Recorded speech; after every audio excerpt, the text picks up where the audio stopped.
Voici 60 secondes expat. Préparé et présenté par Louisiane.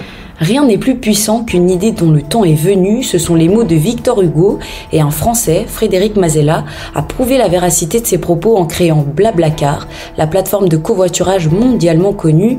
C'est une des plus grandes réussites entrepreneuriales françaises, avec une valorisation estimée à plus de 2 milliards de dollars. Voici le premier épisode de la success story de Frédéric Mazella. Fils de professeur, les mathématiques pour son père et le français pour sa mère, Frédéric Mazella n'était pas destiné à l'entrepreneuriat. C'est à ses 21 ans, lors de ses études à l'université de Stanford, dans la Silicon Valley, qu'il découvre la fièvre de l'entrepreneuriat. « J'étais un ovni venu décrocher mon diplôme », raconte-t-il, comme mes parents me l'avaient inculqué, tandis que les autres laissaient tomber leurs études pour créer leur boîte dans des garages.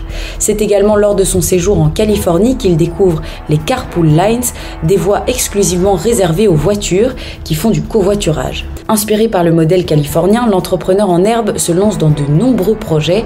Il développe une plateforme internet pour des lettres de réclamation, un générateur de sudoku ou encore un parapluie sans manche. Ces projets ne tiennent jamais très longtemps, mais une chose est sûre, il veut créer sa start-up.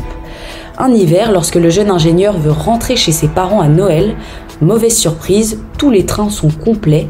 Il fait finalement le trajet avec sa petite sœur et en observant les voitures presque vides sur les routes, une idée germe alors dans son esprit.